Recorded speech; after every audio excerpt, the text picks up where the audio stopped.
ओम शांति। आज 31 अक्टूबर 2025। आज की साकार मुरली रंगीन बड़े बड़े अक्षरों में पढ़ें, सुनें और मंथन करें। हम सभी प्रतिदिन प्रातः 4 बजे, 6 बजे, शाम को 4 बजे, 8 बजे मुरली मंथन करते हैं। आप सभी भी इस मुरली मंथन में साथी व सहयोगी बन सकते हैं, जिसके लिए इसी वीडियो के डिस्क्रिप्शन बॉक्स में लिंक दिया हुआ है, जिस लिंक से आप प्रतिदिन चारों समय जुड़ सकते हैं। ये एक ही लिंक रोजाना के लिए रहता है। यदि आपको फिर भी जुड़ने में सहज ना हो, कठिनाई हो रही हो, तो आप इसी वीडियो में नीचे चलती हुई लाइन में व्हाट्सएप नंबर देख रहे हैं, उस पर मैसेज करके आप लिंक मंगा सकते हैं, प्रश्न पूछ सकते हैं, आपका कोई सुझाव है तो वो भी दे सकते हैं। अच्छा, ओम शांति। आज की साकार मुरली का सार। मीठा मीठा बाबा कहते, मीठे बच्चे तुम हो स्पिरिचुअल रूहानी इनकॉग्निटो सैल्वेशन आर्मी। कौन बता सकता है कि ये सैल्वेशन आर्मी क्या होती है? ये इनकॉग्निटो है, गुप्त है, रूहानी है। रूहानी इनकॉग्निटो सैल्वेशन आर्मी क्या करती है? कौन बताएंगे?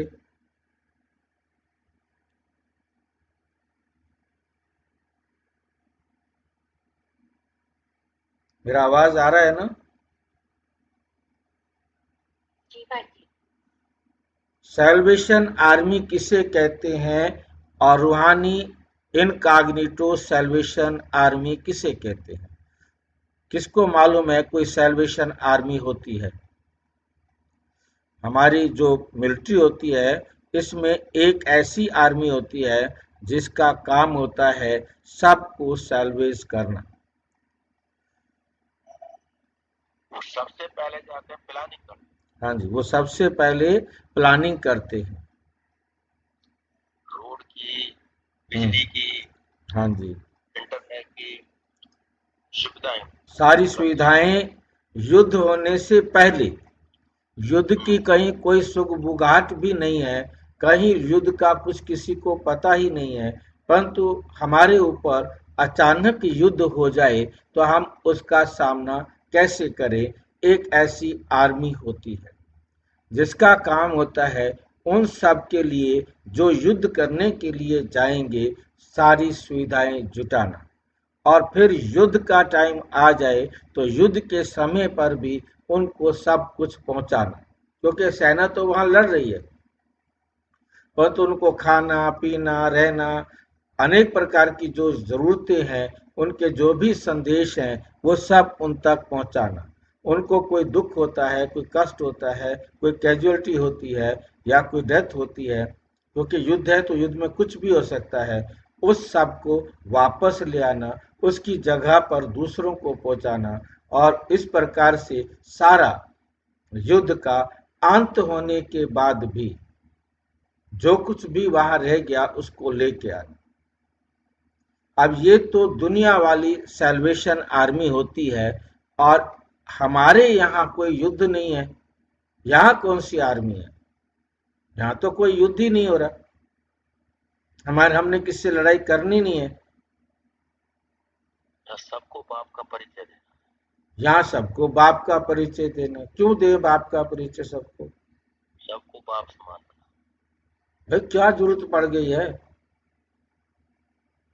बाप को भूल गए। भूल गए तो भूल गए, क्या फर्क पड़ता है उससे? विनाश होने को है। विनाश होगा तो हो जाने दो। हमें हमें युद्ध क्या है? हमारे पास कोई युद्ध है क्या? सारे आराम से जिंदगी चला रहे हैं, आप उनको युद्ध के अंदर धकेलना चाहते हैं, क्योंकि वो अब घर झूठे जाना है सुख को भाई जी, जाने से पहले तैयारी भी तो करनी वो झूठे सुख को सुख समझ बैठे हैं, परंतु हैं वो सारे दुखी। संसार में एक भी नहीं है जो सुखी हो।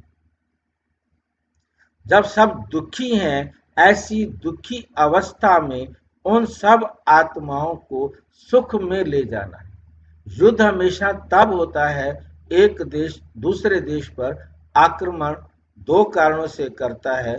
या तो वो उसके कारण दुखी होता है, या फिर उसकी नीयत खराब होती है। वो ज्यादा से ज्यादा अपना राज्य बढ़ाना चाहता है, लोभी होता है। और या फिर उसके अत्याचार के कारण वो दुखी होता है, तो वो युद्ध करता है। अब यहाँ पर हमें उनको क्यों युद्ध कराना है? हमने उनको सच से रूबरू कराना है कि भाई तुम आत्मा हो, तुम ये शरीर नहीं हो।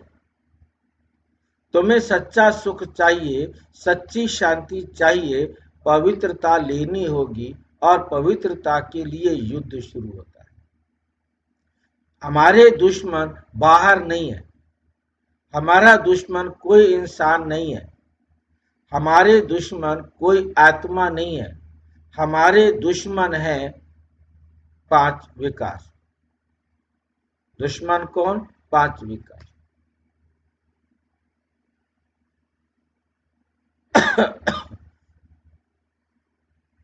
तो इन पांच विकारों को दुश्मन बताना, उनको स्मृति दिलाना, ये हमारा पहला काम होता है कि उनको तो अपने दुश्मन का ही नहीं पता कि हमारे दुश्मन है। हर आत्मा को उनके दुश्मन से परिचय कराना है। तुम आत्मा हो, तुम्हारे ये पांच विकार तुम्हारे दुश्मन है। अब परम पिता परमात्मा आकर इन पांच विकारों पर विजय पाने की विधि सिखा रहे हैं। हमने पूरी पहले से तैयारी करनी है। उनके दुश्मनों से उनको परिचित कराना है, उनके दुश्मनों से उनका युद्ध कराना है। दुश्मनों से युद्ध करते हुए उनको कोई परेशानी हो तो उसमें सहयोग देना है। कैसे मैंने विजय प्राप्त की है उनको समझाना है, ऐसे तुम भी विजय प्राप्त कर सकते हो। और उनको विजय दिलाने तक, घर ले जाने तक, विजय प्राप्त करे ना करे, आधे अधूरे हों चाहे कैसे भी हों, सबको घर ले जाना। भाई जी, हाँ जी। आपने स्मृति दिलाई है कि तुम आत्मा हो, तुम ये नहीं। उन विचारों को तो बाप का पता नहीं है ना। उन विचारों को तो पहले बताना है कि तुम कौन हो और तुम्हारे दुश्मन कौन है, और फिर उनको बताना है तुम्हें विजय मिल सकती है, बाप से मिलो। वो विधि सिखा रहे हैं, उस विधि पर चलने से तुम विजयी बन सकते हो।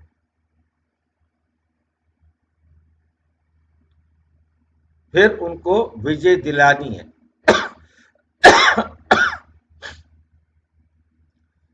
उनका युद्ध कराना है, चाहे वो 100% विजय प्राप्त करे, 70 करे, 60 करे, 40 करे, 10 करे, ना करे, एक करे,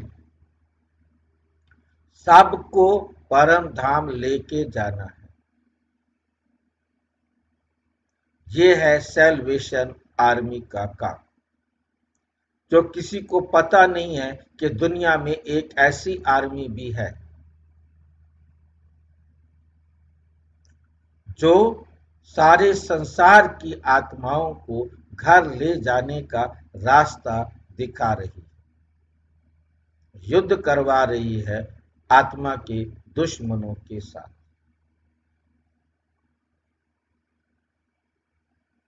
अब इस आर्मी में हमने कौन सी गलती की थी जो एडमिशन ले लिया?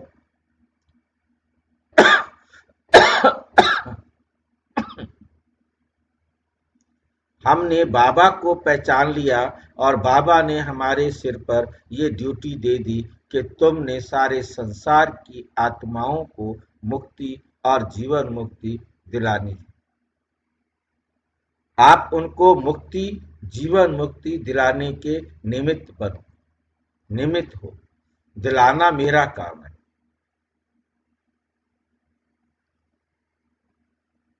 तो इसको कहा जाता है इनकॉग्निटो सैल्वेशन आर्मी, और वो भी रूहानी। जो दुनिया वाली है वो है जिस्मानी मिलिट्री और तुम हो रूहानी मिलिट्री, रूहानी सेना। तुम्हें सारी दुनिया को सैल्वेज करना है, सारी दुनिया को अपना सहयोग देना है, उनके डूबे हुए बेड़े को पार लगाना है। उनका बेड़ा डूबा हुआ है, बेचारे इतने दुखी हैं, उनको कोई रास्ता नहीं सूझ रहा है, किधर जाए, कहां जाए, क्या करे। जो कह रहा है उधर चले जाते। आज सारे संसार के अंदर इतना मतभेद, इतना धर्म भेद, इतना भेद बन गया है। आज परिवार में भी सभी अकेले हैं, संसार में कोई किसी को अपना नहीं दिखाई देता, कोई अपना नहीं दिखाई देता।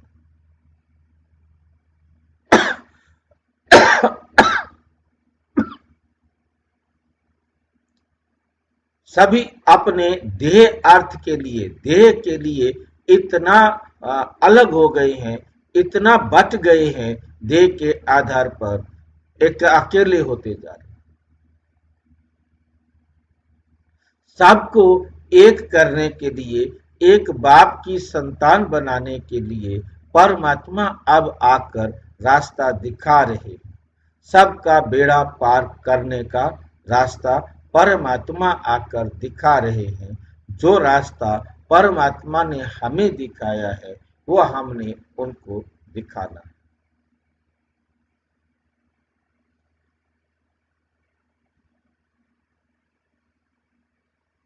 ताकि उनका बेड़ा पार हो जाए।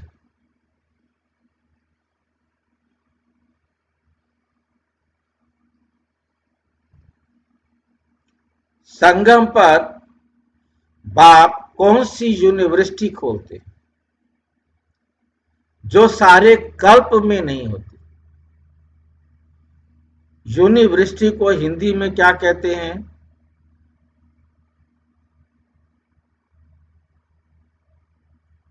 यूनिवर्सिटी को हिंदी में क्या कहते हैं? अंग्रेजी में पता नहीं बाबा। विश्वविद्यालय। अच्छा, विश्वविद्यालय। यूनिवर्सिटी को हिंदी में कहते हैं विश्वविद्यालय। विश्वविद्यालय का मतलब है जिसमें सारे विश्व की आत्माएं पढ़ सके। ऐसा कोई भी दुनिया में विश्वविद्यालय नहीं जहां सारी दुनिया की आत्माएं पढ़ सके।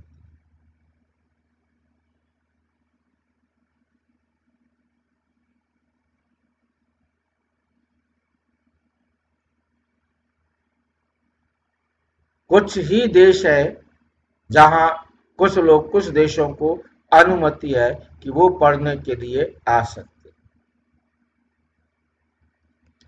सबने सबको अनुमति नहीं दी हुई। फिर दूसरी बात, उस यूनिवर्सिटी तक देने के लिए पैसे जिसके पास होंगे वही वहां पढ़ने के लिए जा सके, सब नहीं जा सकते। इतना पैसा भी तो चाहिए ना। अब ऐसे गरीब देश है वो इतना पैसा खर्च नहीं कर सकते। कोई अमीर परिवार के लोग जैसे इंग्लैंड में पढ़ने जाते थे, कोई अमेरिका में पढ़ने जाता है, कोई कनाडा पढ़ने जाता है, कोई ऑस्ट्रेलिया पढ़ने जाता है। अब वहां जिनके पास बहुत ज्यादा पैसा है वो सोच सकते हैं कि हम विदेश में पढ़ने जाएं। हमारे देश में पढ़ाई का साधन नहीं है, हम वहां पढ़ने के लिए जाएं। ऐसे बहुत सारे देश हैं जिनके पास अपने कोई ज्यादा पढ़ाई के साधन नहीं है, वो बेचारे पढ़ नहीं पाते। अब वो कहाँ जाए? गरीब आदमी है, जो वहां उनको स्कूल में जो भी नॉलेज मिल जाती है वहां के व्यवस्था के अनुसार, उसी में ही संतुष्ट रहते हैं। ठीक है, वहां कोई बहुत अमीर है, उनके बच्चे विदेशों में चले जाते हैं पढ़ने के लिए।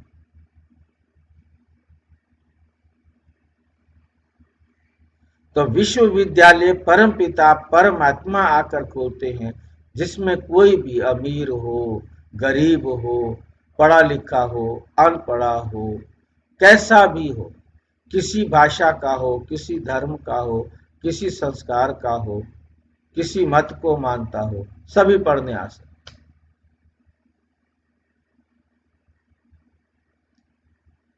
आज लगभग 140 देशों में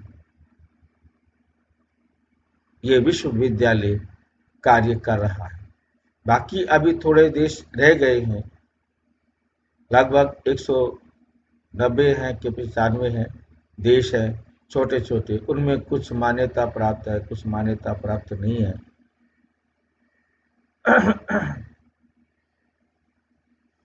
छोटे छोटे देश हैं। भाई जी, हाँ जी। भाई जी, बाबा की यूनिवर्सिटी में पढ़ने के लिए किसी योग्यता की जरूरत नहीं पड़ती। नहीं पढ़ती, आप पढ़े लिखे हो चाहे अनपढ़ हो, सारे पढ़ सकते।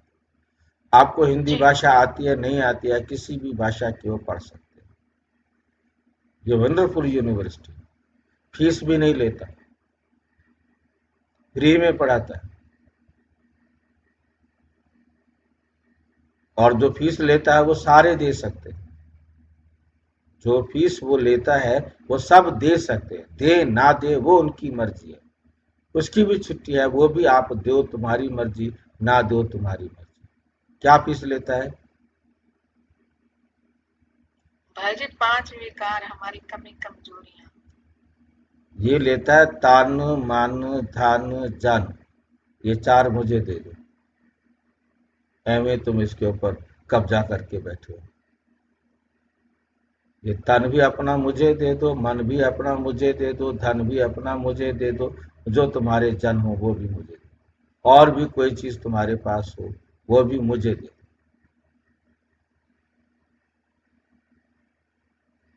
अब तुम्हें देखने के लिए, सुनने के लिए, बात करने के लिए कोई भी नहीं रहा। अब तुम मेरी तरफ देखो, मेरी तरफ पढ़ो, जो मैं कह रहा हूँ उसको सुनो, जो मैं कह रहा हूँ वही करो, जो मैं कह रहा हूँ वही सोचो, वही बोलो। ये है इस विश्वविद्यालय की फीस। दे सारे सकते हैं, परंतु देवे उसकी मर्जी, ना देवे उसकी मर्जी। देगा तो कुछ समझ में आ जाएगा, पढ़ लेगा, नहीं देगा तो उसका भाग्य। ऐसा विश्वविद्यालय पूरे कल्प में नहीं होता। क्यों है कि सारे कल्प में ऐसा विश्वविद्यालय नहीं होता? क्यों नहीं होता सारे कल्प में ऐसा विश्वविद्यालय? क्योंकि ये विश्वविद्यालय सिवाय परम आत्मा के और कोई खोल ही नहीं सकता, और कोई खोल ही नहीं सकता। और वो आते ही सिर्फ संगम पर है, सतयुग में नहीं आते, त्रेता में नहीं आते, द्वापुर में नहीं आते, कलयुग में नहीं आते। परमात्मा आते ही धरती पर केवल 100 वर्ष के लिए है। जब सारी दुनिया एकदम पतित तमो प्रधान हो जाती है, कोई रास्ता दिखाई नहीं देता, तब परम आत्मा आते हैं, आकर के सारे संसार की आत्माओं को पावन बनने की विधि सिखाते,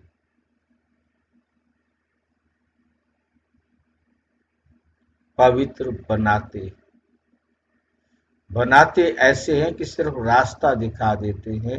चलना हर आत्मा को खुद है, जितना जो आत्मा चलेगी उतना वो बनेगी, जितना चलेगी उतना बनेगी, बस।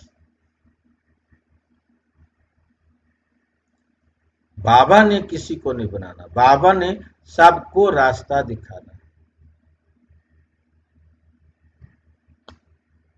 राजाई प्राप्त करने के लिए पढ़ने की गॉडफादरली यूनिवर्सिटी व कॉलेज संगम पर ही खुलती, क्योंकि सतयुग की राजाई प्राप्त करनी। सतयुग की राजाई को प्राप्त करने से पहले कौन सी राजाई प्राप्त करनी होती है? सतयुग की राजाई प्राप्त करने से पहले, सतयुग के हम राजा बने उससे पहले हमको किसका राजा बनना होता है? कर्म इंद्रियों का, सूक्ष्म शक्तियों का। अपनी कर्म इंद्रियों का राजा बनना होता है, और कर्म इंद्रियों का राजा बनने से पहले हमें अपनी सूक्ष्म शक्तियां, मन, बुद्धि और संस्कार का राजा बनना होता है। ये सिवाय परमपिता परमात्मा के और कोई सिखा नहीं सकता। इसी को सहज राज योग कहते हैं। ये भी दुनिया में और किसी को सिखा नहीं सकता।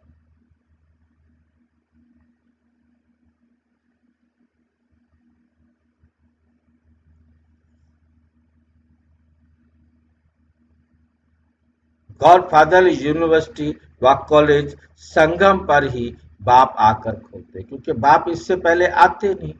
परमपिता परमात्मा आते ही संगम पर हैं, और जब वो आते हैं तो ऐसी यूनिवर्सिटी खोलते हैं। और ऐसी यूनिवर्सिटी सारे कल्प में नहीं होती। जब तक परमात्मा ना आए इस यूनिवर्सिटी के बारे में किसी को संकल्प भी शायद आए। इस यूनिवर्सिटी में पढ़ाई पढ़कर तुम डबल सिरताज राजाओं का राजा बनते हो। डबल सिरताज राजाओं का राजा बनते हो। डबल सिरताज, हमारे सिर पर एक लाइट का ताज होता है और एक रतन जड़ित ताज होता है। लाइट का ताज हमें पवित्रता के आधार पर मिलता है। जितना हम पवित्र होते हैं उतना तेज हमारे चेहरे से बाहर निकलता हुआ लाइट का ताज दिखाई देता है। और जितना हमने ज्यादा आत्माओं की सेवा की है, उनको बाबा से मिलाने की जिम्मेवारी निभाई है, उतना हमें क्या मिलता है? उतना हमें बड़ा ताज मिलता है। जितना हम जिम्मेवारी ज्यादा उठाएंगे उतना बड़ा, उतना सुंदर ताज मिलेगा।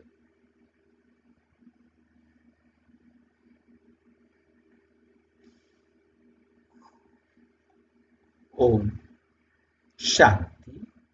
मीठे मीठे रूहानी बच्चों से पहले पहले बाबा पूछते, यहाँ आकर जब बैठते हो तो अपने को आत्मा समझ बाप को याद करते हो, क्योंकि यहाँ तुमको कोई धंधा धोरी, मित्र संबंधी आदि भी नहीं। तुम ये विचार करते करके आते हो कि हम बेहद के बाप से मिलने जाते हैं। कौन कौन कौन कहते हैं आत्मा शरीर द्वारा बोलती है। पारलौकिक बाप ने ये शरीर आधार पर लिया है। इनसे समझाते हैं ये एक ही बार होता है जो बेहद का बाप आकर सिखलाते हैं। अपने को आत्मा समझ बाप को याद करने से तुम्हारा बेड़ा पार होगा। बाप को याद करने से तुम्हारा बेड़ा पार होगा। हर एक का बेड़ा डूबा हुआ है। जो जितना पुरुषार्थ करेंगे उतना बेड़ा पार होगा। गाते हैं ना, मांझी बेड़ी नैया मेरी पार लगाओ। नैया क्या है? नैया क्या है जिसको बाबा ने पार करना है? आत्मा भाई हम जी। आत्मा नैया है। आत्मा को ही पार करना है, शरीर को नहीं। वास्तव में हर एक को अपने पुरुषार्थ से पार जाना है। जैसे तैरना सीख लाते हैं फिर सीख जाते हैं तो आप पे ही तैरते हैं। ये सब है जिस्मानी बातें, ये है रूहानी बातें। तुम जानते हो आत्मा अभी कीचड़ के दुबन दलदल में फंस गई। इन विकारों के भोगने में, इस भोगने वाली दुनिया में इतनी दलदल में फंस गई है, क्या वो इन विकारों से निकलना ही नहीं चाहती। इसी को ही जीवन समझ रखा है और बाबा आकर इस दलदल से निकालना आत्मा को सिखाते हैं। इस पर हिरण का भी मिसाल देते हैं ना, पानी समझकर जाता है परंतु वहां होती है कीचड़ तो उसमें फंस पड़ते हैं। आदमी भी सोचकर जाते हैं, मनुष्य सोचकर जाते हैं कि वहां हमें सुख शांति मिलेगी, परंतु वहां मिलता है नरक। वहां पर सब लूट खसूट बनी हुई है, ऐसे साधन ऐसे तरीके रखे हुए हैं कि वो अपना सब कुछ वहां देकर आ जाते।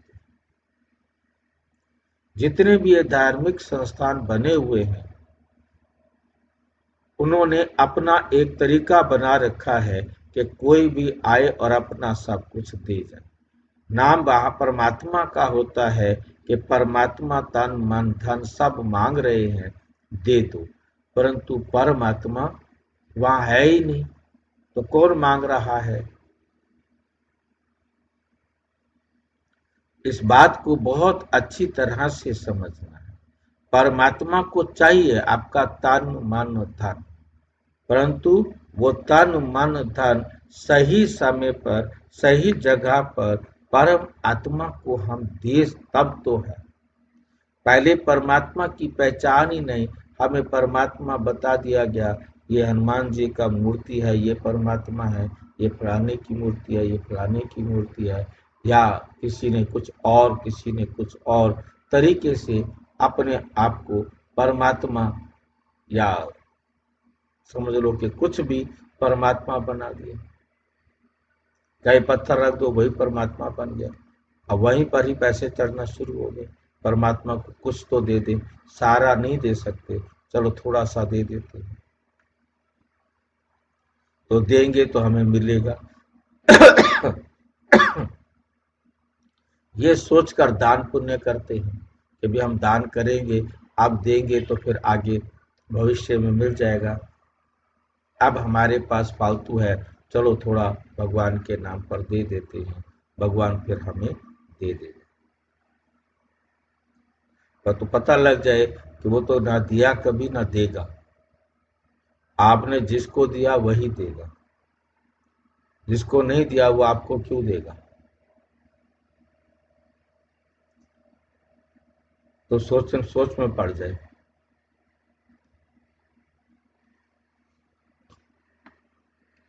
वे सब हैं सेल्वेशन आर्मी, तुम हो रूहानी आर्मी। तुम जानते हो माया के दुबन में बहुत फंसे हुए, दुनिया माया की दुबन में बहुत फंसी हुई है। इनको माया का दुबन कहा जाता है। बाप आकर समझाते हैं इनसे तुम कैसे निकल सकते हो। बाप ही आकर समझाते हैं कि तुम इनसे कैसे निकल सकते हो। ये सेल्वेशन करते हैं, उसमें मदद चाहिए आदमी को, आदमी की। उसमें मदद किसकी चाहिए? आदमी को आदमी की मदद चाहिए दुनिया वाले में, और यहाँ तो फिर आत्मा को आत्मा की मदद चाहिए। आत्मा ही दुबन में जाकर फंसी, बस उस दुबन से निकलने का रास्ता बाप ही आकर बताते हैं। इनसे तुम कैसे निकल सकते हो, फिर दूसरों को भी रास्ता बता सकते हो। तुम निकल गए हो, अब दूसरों को भी तुम रास्ता बता सकते हो। अपने को और दूसरों को रास्ता बताना है कि तुम्हारी नैया इस विषय विकार की नदी से, विषय वैतरणी नदी से इस प्रकार से निकल सकती है। और विषय वैतरणी नदी से निकल फिर तुम्हें क्षीर सागर में कैसे जाना है वो बाप आकर समझाते हैं। सत्युग को कहते हैं क्षीर सागर। अर्थात सुख का सागर, और ये है दुख का सागर। तो हमें सुख का सागर बनाने के लिए बाबा आए हैं, अर्थात सुख का सागर। ये है दुख का सागर। रावण दुख के सागर में डूबते हैं, बाप आकर सुख के सागर में ले जाते हैं। तुमको रूहानी सैल्वेशन आर्मी कहा जाता है। तुम श्रीमत पर सबको रास्ता बताते हो, हर एक को समझाते हो। दो बाप, एक है हद का बाप और दूसरा है बेहद का।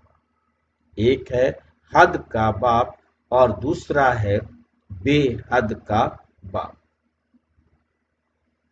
लौकिक बाप होते हुए भी सब पारलौकिक बाप को याद करते हैं, परंतु उनको जानते नहीं, परंतु उनको जानते बिल्कुल नहीं। बाबा कोई ग्लानि नहीं करते, परंतु ड्रामा का राज समझाते। ये भी समझाने के लिए ही कहते हैं कि इस समय सभी मनुष्य मात्र 5 विकारों रूपी दल दल में फंसे, 5 विकारों रूपी दल दल में फंसे हैं। आसुरी संप्रदाय है, देवी संप्रदाय को आसुरी संप्रदाय जाकर नमन करता है। जो देवी संप्रदाय की आत्माएं हैं, आसुरी संप्रदाय वाले उनको जाकर नमस्कार करते हैं। अब ये जो मंदिर में मूर्तियां बना के रखी हैं, अब वो वास्तव में कोई असली मूर्तियां तो है ही नहीं, असली किसी का फोटो है नहीं, ये केवल बना के रखी हैं। कहा गया कि ये देवता थे। अच्छा, ये उनकी मूर्ति है जो देवता थे, परंतु ये मूर्ति तो देवता नहीं है ना। परंतु कितना अंधविश्वास बना दिया, ये सिर्फ अज्ञानता का अंधेरा ऐसा डाला, ऐसा लूटने और खसूटने का धंधा बनाया कि मूर्तियों को उन्होंने भगवान बना दिया। और हम इतने बुद्धू बन गए, हमें कहा गया कि इन मूर्तियों में प्राण प्रतिष्ठा कर दी है। अरे भाई, मूर्तियों में तुम प्राण प्रतिष्ठा कर सकते हो, किसी मुर्दे में कर दो, उसका जीवन चल पड़े, वही परमात्मा बन जाए। प्राण प्रतिष्ठा माना उसमें आपने आत्मा डाल दी है, अब वो चैतन हो गया है। अब आप उससे जो मांगेंगे, वो अब तक वो पत्थर की मूर्ति थी, परंतु अब वो देवता बन गई। अब वो मूर्ति नहीं कह सकते। तो इस प्रकार का जो भ्रम हमारे अंदर फैलाया गया, वो इतना गहरा फैलाया गया कि जो अब तक भी निकलने का नाम नहीं लेता। और यदि कोई कहे तो उसे नास्तिक कहा जाएगा, उसे देशद्रोही भी कह सकते हैं। सच बताना माना देशद्रोह, क्योंकि इतना अंधविश्वास बुद्धि के ऊपर चढ़ा हुआ है। आसुरी संप्रदाय जाकर नमन करते हैं, क्योंकि वे संपूर्ण निर्विकारी हैं। सन्यासियों को नमन करते हैं, वे भी घर बार छोड़कर जाते हैं, पवित्र रहते हैं। इन सन्यासियों और देवताओं में रात दिन का फर्क है। देवताओं का तो जन्म भी योग बल से होता है। इन बातों को कोई जानते नहीं। सब कहते हैं ईश्वर की गत मत न्यारी, ईश्वर की गत मत न्यारी। ईश्वर का अंत नहीं पा सकते। सिर्फ ईश्वर व भगवान कहने से इतना लव नहीं आता। सबसे अच्छा अक्षर है बाप। मनुष्य बेहद के बाप को नहीं जानते, तो जैसे आर्पण है, जैसे क्या है, आर्पण, अनाथ है। मैगजीन में भी निकाला है, मनुष्य क्या कहते हैं और भगवान क्या कहते हैं।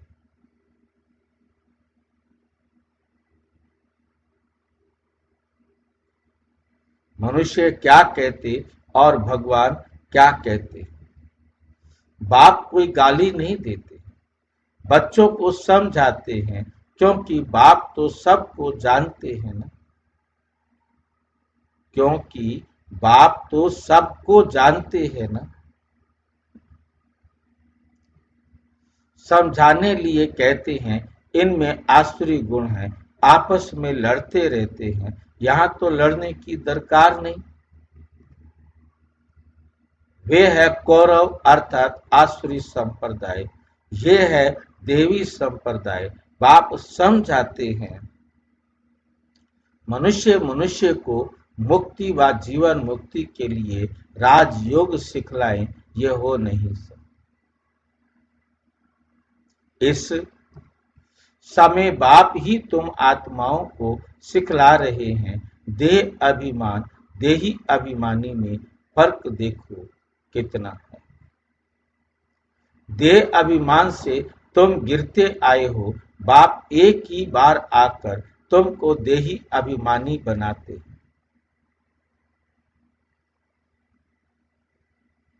ऐसे नहीं कि तुम सतयुग में देह से संबंध नहीं रखेंगे। वहां ये ज्ञान नहीं रहता है कि मैं आत्मा परम पिता परम आत्मा की संतान। ये ज्ञान अभी ही तुमको मिलता है, जो प्राय लोप हो जाता है। तुम ही श्रीमत पर चल प्रारब्ध पाते हो। बाप आते ही हैं राजयोग सिखलाने। हाँ जी, ये ज्ञान तो होता होगा अगर मैं आत्मा हूँ पर परमात्मा की संतान हूँ, ये नहीं पता वहाँ।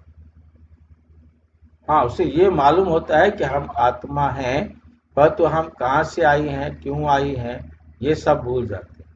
वो सिर्फ उसी समय याद होता है जब परम धाम से आते, और उसके बाद फिर भूल जाते।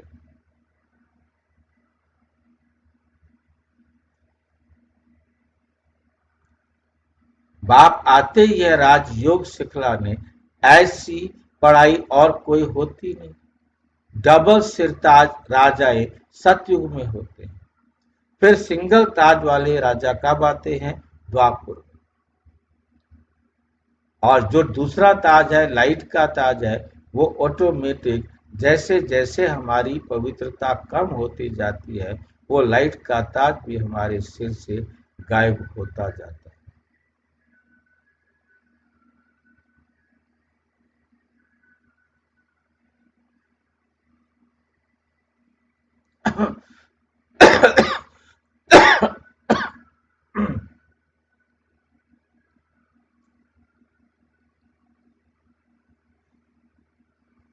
अभी वो रजाई नहीं रही।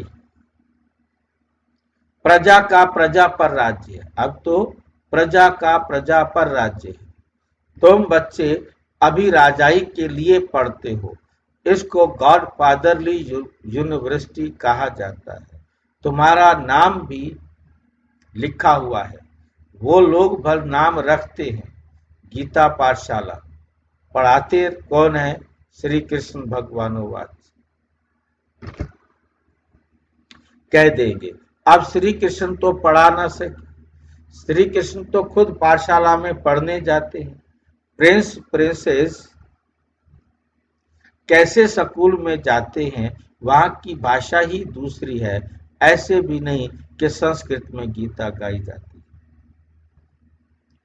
यहाँ तो अनेक भाषाएं हैं, तो जैसे राजा होता है, वे अपनी भाषा चलाते हैं, संस्कृत भाषा। कोई राजाओं की नहीं है। बाबा कोई संस्कृत नहीं सिखलाते हैं। बाप तो राजयोग सिखलाते हैं। सतयुग के लिए बाप कहते हैं, काम महाशत्रु है, इन पर जीत पहनो। प्रतिज्ञा कराते हैं, यहाँ जो भी आते हैं उनसे प्रतिज्ञा कराई जाती है। काम पर जीत पाने से तुम जगत जीत बनेगी। ये है मुख्य विकार। ये हिंसा द्वापुर से चली आती है, जिससे वाम मार्ग शुरू हुआ। देवताएं कैसे वाम मार्ग में जाते हैं, उनका भी मंदिर है। वहां बहुत ची चित्र बनाए हुए हैं। बाकी वाम मार्ग में कब गए उसकी तीर्थ तारीख तो नहीं। सिद्ध होता है कामचिता पर बैठने से काले बनते हैं, परंतु नाम रूप तो बदल जाता है। कामचिता पर चढ़ने से आयरन एज्ड बन पड़ते हैं। अभी तो 5 तत्व भी तमो प्रधान है न, इसलिए शरीर भी ऐसे तमो प्रधान बनते हैं। जन्म से कोई कैसे हो पड़ते हैं। वहां तो एकदम सुंदर शरीर होते हैं। अभी तमो प्रधान होने के कारण शरीर भी ऐसे मनुष्य, ईश्वर, प्रभु आदि आदि भिन्न भिन्न नामों से याद करते, परंतु उन विचारों को पता ही नहीं। उन विचारों को पता ही नहीं।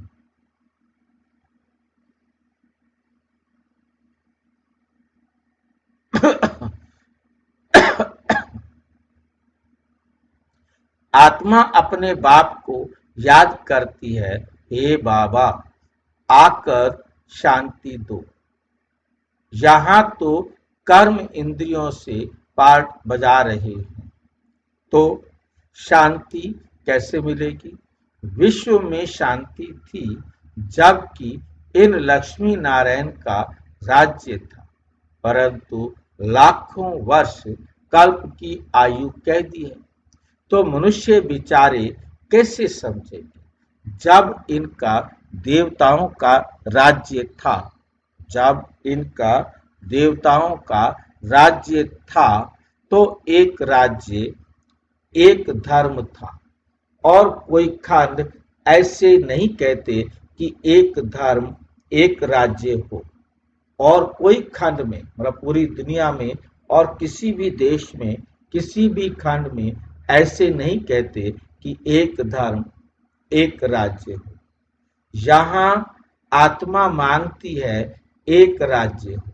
तुम्हारी आत्मा जानती है अब हम एक राज्य स्थापन कर रहे। वहां सारे विश्व के मालिक हम रहेंगे।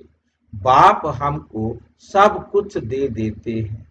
कोई भी हमसे राजाई छीन नहीं सकते। हम सारे विश्व के मालिक बन जाते हैं। विश्व में कोई सूक्ष्म वतन मूल वतन नहीं आता। विश्व में ना तो सूक्ष्म वतन आता है और ना ही मूल वतन आता है। कोई मुझे बताएगा क्यों होता है ऐसा?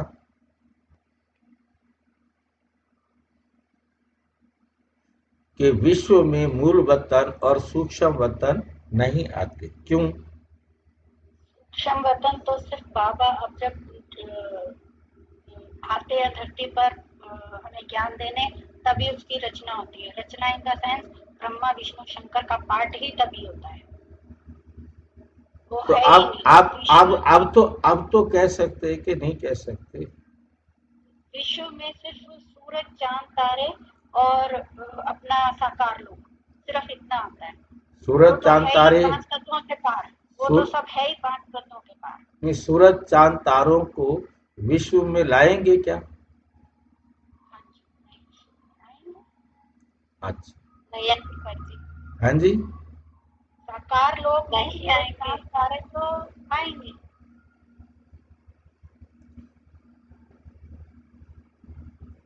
विश्व में क्या क्या आता है? सूक्ष्म वतन कहाँ होता है? आप यहाँ सूक्ष्म लोक देख रहे हो। सूक्ष्म लोक आपके इस विश्व में कहाँ है? ये पृथ्वी है नहीं? आप वैसे सूरज, चार तारे, ग्रह, उपग्रह ले रहे हो, बाकी नहीं। सिर्फ विश्व में केवल और केवल ये पृथ्वी आती है। पृथ्वी के बाहर का चंद्रमा भी हम विश्व में नहीं ले सकते। तीनों लोगों के चित्र में दिखाया भाई जी। ये आपके सामने है, तीनों लोगों का चित्र ये आपके सामने है। मैं वही आपको बता रहा हूँ कि ये तीनों लोक में सूक्ष्म लोक है और ये परम धाम है। ये दोनों लोक इस पृथ्वी के लोक में नहीं आते। ये जो सूरज ग्रह के पार दिखाया है सूक्ष्म लोक, ठीक है नहीं? तो उसके अंदर हमें लग रहा है कि सारे ग्रह, उपग्रह, तारे जो पृथ्वी के चारों तरफ दिखाई दे रहे हैं ये लोक में आएंगे, परंतु ये भी लोक में नहीं आएंगे। ये ब्रह्मांड में आते हैं। ब्रह्मांड में सारे आते हैं। सूक्ष्म लोक भी आता है, ब्रह्म लोक भी आता है और ये तारे सारे आते हैं। परंतु जहाँ विश्व की बात होती है उसमें केवल पृथ्वी आती है। ठीक है, उसमें हम विश्व को नहीं लेंगे, परंतु चित्र में आपको दिखाई दे रहा है। ठीक है, करिए। आप चित्र में खाली पृथ्वी को दिखाते तो बाकी कहाँ हटाएं? इसलिए नहीं हटा सकते थे। तो परमात्मा सिर्फ पृथ्वी पर आते हैं और चंद्रमा पर भी हमने अब तक अपना रोवर भेजा है। वहां कोई जीवन नहीं है, वहां का कोई लोग यहाँ आकर पढ़ नहीं सकते, ठीक है नहीं? वहां कोई आत्माएं नहीं है जिनको परमात्मा पढ़ाए। इसी प्रकार मंगल ग्रह है, वहां पर भी कोई आत्माएं नहीं है। अभी तक कोई मंगल ग्रह पर या इन जगहों पर, चंद्रमा पर, पूरा ब्रह्मांड ये सब सूक्ष्म वतन और मूल वतन और ये सूरज चांद सब एक ब्रह्मांड में आते हैं। हाँ, पृथ्वी के अलावा सब कुछ ब्रह्मांड में सब कुछ ब्रह्मांड। जब साइंस ने चांद तक जाने का रास्ता निकाल लिया, जब चांद तक जा सकते हैं तो और ऊपर ब्रह्मांड तक क्यों नहीं जा सकते? देखिए, जा क्यों नहीं सकते का प्रश्न अलग है। ठीक है कि नहीं? जहां हम जा गए नहीं उसको हम काउंट नहीं कर सकते। तो वहां अब सूक्ष्म लोक है, हालांकि इससे भी ब्रह्मांड में इतना घूम सकते हैं तो पूरा ब्रह्मांड घूम सकते हैं। मेरे भाई, घूमने के लिए एनर्जी चाहिए। हम आत्मा इस ब्रह्मांड से भी को कहते हैं ना, है ही नहीं कोई चीज। नहीं, एक बात ध्यान जी, जो इनका प्रश्न है इनको समझने दो जरा कि यहाँ से हम सूक्ष्म वतन में आत्मा जा सकती है, शरीर नहीं जा सकता। आत्मा को एनर्जी की जरूरत नहीं है, वो सेल्फ एनर्जी है। वो पूरे यूनिवर्स में, ब्रह्मांड में जहां भी जाना चाहे जा सकती है, परंतु शरीर के साथ जाना अभी तक कोई चंद्रमा पर नहीं गया। किसी और ग्रह की तो बात अलग है। हाँ जी, साइंस प्रूव कर रही है कि चंद्रमा तक तो गए हैं। मेरे भाई, कोई शरीर नहीं गया।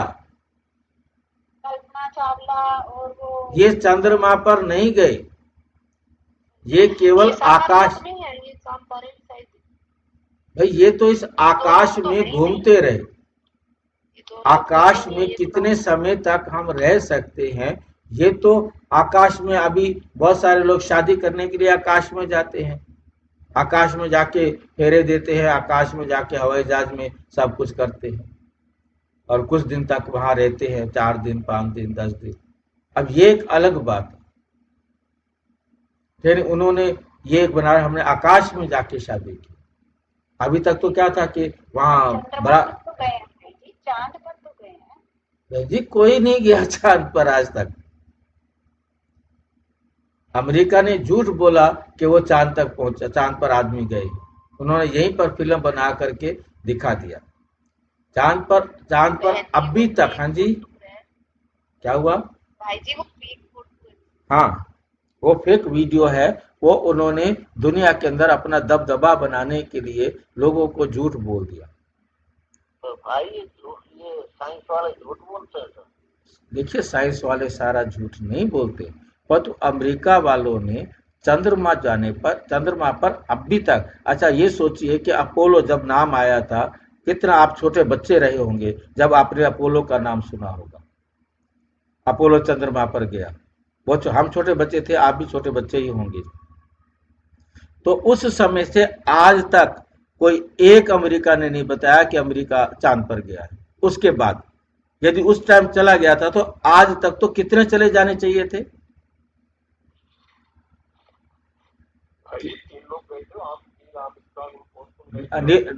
नील आर्मस्ट्रांग वगैरह उनका नाम दिया। वास्तव में फैक्ट ये है, मैंने इसको अच्छी तरह स्टडी किया है कि वो नहीं गए थे। और जो भारत ने भी भेजा है वहाँ ये अभी ये गैस में कोई आदमी नहीं गया। हाँ, मतलब आदमी अभी तक वहां कोई नहीं गया। हमारा जो पहला जो भेजा था चंद्रयान, जो हमारा फेल हो गया था, उसके बाद इनको समझ में आया कि वहां पर तेजी से हम नहीं उतर सकते, तो उन्होंने फिर इस रोवर को इतना स्लो बनाया कि जो बहुत धीरे धीरे धीरे, मतलब उसकी स्पीड को कंट्रोल करके भेजा कि वो उसके खिंचाव को भी रोक कर धीरे धीरे उतरे, ताकि कहीं पर भी तेजी से, जो हमारा पहला रोवर जो था वो तेजी से टकराया और उसके बाद उसका मैसेज आना बंद हो गया, वो नष्ट हो गया वहीं के वहीं। इस बार इन्होंने बड़ा उस पे सस्पेंशन जो है ना, जो जिसको हम कहते हैं शॉकर्स जो है ना, वो इतने पावरफुल लगाए कि किसी भी तरफ के शॉकर्स को, वो झटके को वो सहन कर सके। तो और बहुत धीरे स्लो से उतारा। अभी तक चीन भी नहीं उतार पाया, अमेरिका भी नहीं उतार पाया। वो पहला मतलब हम कहते हैं कि पहला हम ही पहुंचे हैं वहां पर। हाँ, वहां पर अभी तक किसी भी देश का यान अभी तक नहीं पहुंचा। अभी तो मोदी जी ने भेजा है। हाँ, बस वही पहुंचा रोवर। लेकिन पहला रोवर हमारा पहला जो है ना फेल हो गया था। उसके अंदर कमी समझ में आई कि ये झटके से टूट गया होगा कहीं ना कहीं, क्योंकि उतरते वक्त वो घूम तो रहे है ना, अब कोई चीज तेजी से जाएगी तो वहां टूट ही जाएगी ना। तो इस बार उन्होंने ये नई चीज ऐड की पहली बार कि उसको बहुत धीरे धीरे। अब दूसरे देश वाले भी अभी तक, कब से हो गया है, अभी तक वो नहीं बना पाए कि वहां पर चंद्रमा पर कुछ भेज सके, यानी। तो वास्तव में हम अपने आप को दूसरा कहते हैं, क्योंकि पहला अमेरिका कहता है मैं गया था।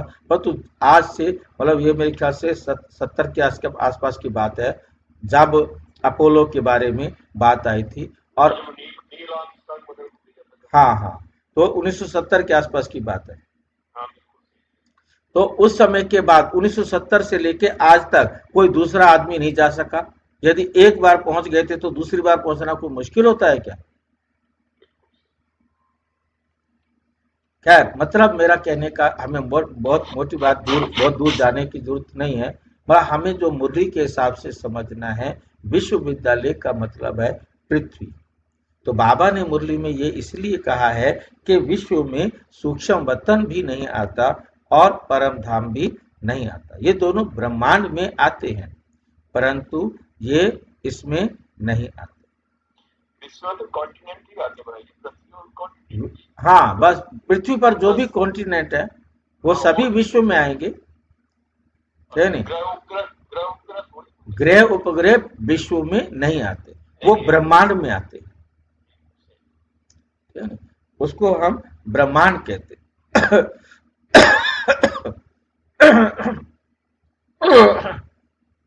उसे खगोल कहा जाता है। ये इसे भूगोल कहा जाता है। विश्व में भूगोल आता है और ब्रह्मांड में खगोल आता है। हाँ, पर यूनिवर्स शब्द जो है ना, फिर गड़बड़ आ जाती है। यूनिवर्सिटी तो हम विश्वविद्यालय को बोल देते हैं ना। हाँ, वो उससे रिलेट हो जाएगा। हाँ, मतलब इसलिए यूनिवर्स शब्द को यहाँ पर हम नहीं लगाएंगे।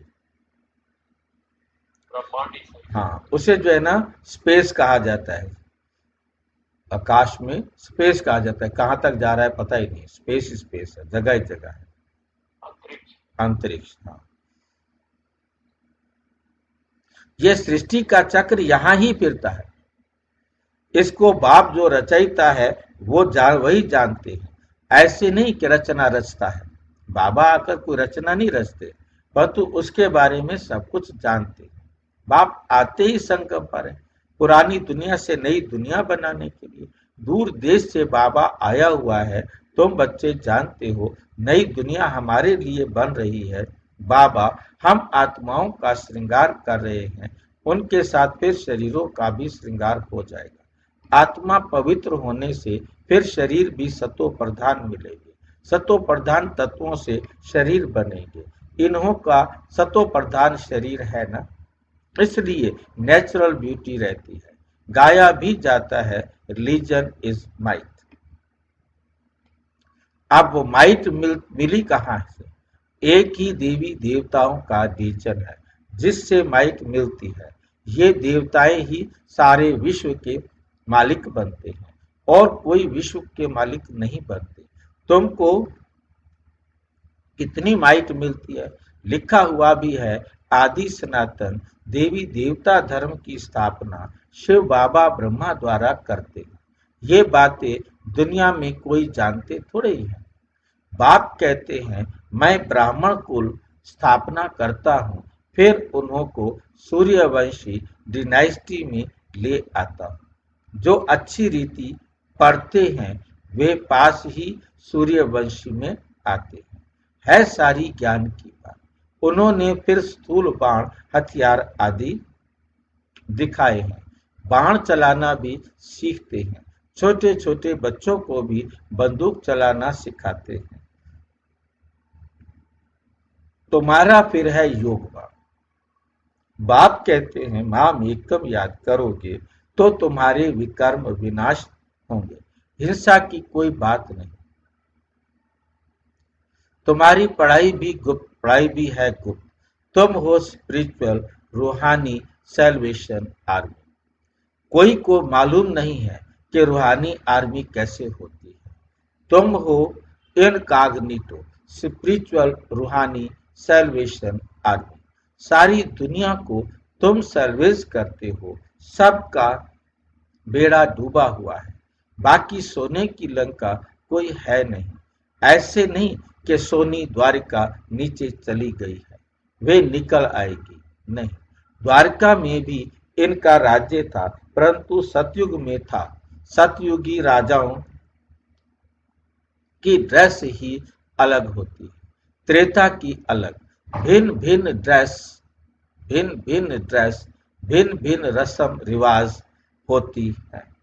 हर एक राजा की रस्म रिवाज अपनी अपनी है। सतयुग को तो नाम लेते ही हैं, दिल खुश हो जाती है। कहते हैं स्वर्ग पैराडाइज, परंतु मनुष्य कुछ भी जानते नहीं। मुख्य तो है यह दिलवाड़ा मंदिर, हूबहू तुम्हारा यादगार है। मॉडल्स तो हमेशा छोटा बनाते हैं ना, ये बिल्कुल एक्यूरेट मॉडल है। शिव बाबा भी है, आदि देव भी है, ऊपर में वैकुंठ दिखाया है। शिव बाबा होगा तो जरूर रथ भी होगा। आदि देव बैठा है, ये भी किसको पता नहीं है। ये शिव बाबा का रथ है। महावीर ही राजाई प्राप्त करते हैं। आत्मा में ताकत कैसे आती है ये भी तुम अभी समझते हो। घड़ी घड़ी अपने को आत्मा समझो। हम आत्मा सतो प्रधान थी तो पवित्र थी। शांति धाम सुख धाम में जरूर पवित्र ही रहेंगे। अब बुद्धि में आता है कितनी सहज बात है। भारत सतयुग में पवित्र था, वहां अपवित्र आत्मा रह ना सके। इतनी सब पतित आत्माएं ऊपर कैसे जाएंगी? जरूर पवित्र बनकर ही जाएंगी। आग लगती है फिर सभी आत्माएं चली जाएंगी, बाकी शरीर रह जाते हैं। ये सब निशानियां भी होलिका का अर्थ कोई समझते थोड़े ही है। सारी दुनिया इसमें स्वाहा होनी है। ये ज्ञान यज्ञ है। ज्ञान अक्षर निकाल बाकी रुद्र यज्ञ कह देते हैं। वास्तव में ये है रुद्र ज्ञान यज्ञ। ये ब्राह्मणों द्वारा ही रचा जाता है। सच्चे सच्चे ब्राह्मण तुम हो। प्रजापिता ब्रह्मा की तो सब औलाद है ना। ब्रह्मा द्वारा ही मनुष्य सृष्टि रची जाती है। ब्रह्मा को ही ग्रेट ग्रेट ग्रैंडफादर कहा जाता है। इनका सिजरा होता है ना, जैसे अलग अलग बिरादरी का सिजरा रखते हैं। तुम्हारी बुद्धि में है कि मूल वतन में है आत्माओं का सिजरा। कायदे मुजिब शिव बाबा, फिर ब्रह्मा विष्णु शंकर, फिर लक्ष्मी नारायण आदि, ये सब हैं मनुष्यों के सिजरे।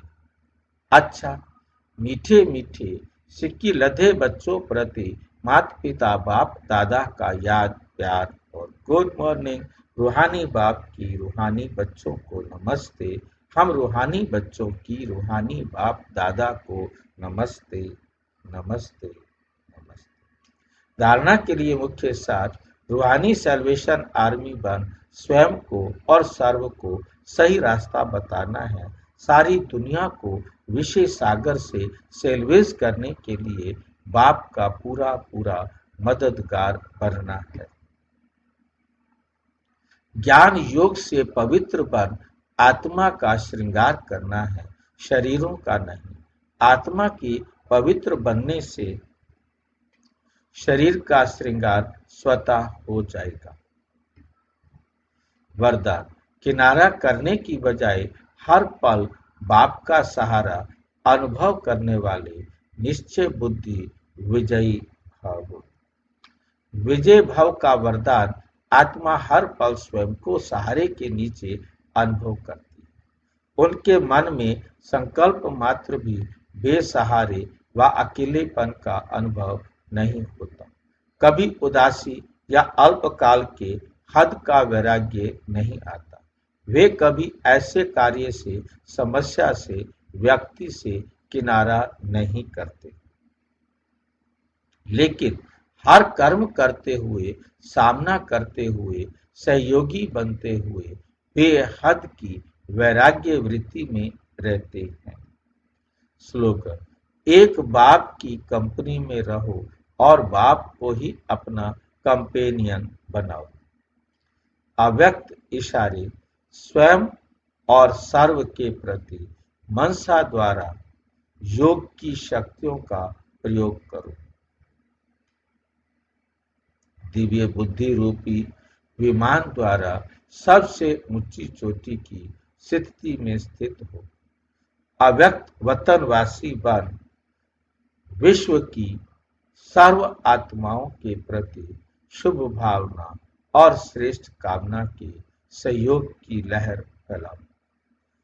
योग के प्रयोग द्वारा दुखी अशांत आत्माओं को शांति और शक्ति की साकाश दो। अच्छा, ओम शांति। और विस्तार से जानने के लिए प्रजापिता ब्रह्मा कुमारी ईश्वरीय विश्वविद्यालय के किसी भी सेवा केंद्र पर संपर्क करें। और यदि कोई प्रश्न है तो 9213106986 पर केवल टेलीग्राम करें। 9650692270 पर केवल व्हाट्सएप करें, फोन नहीं। ओम शांति।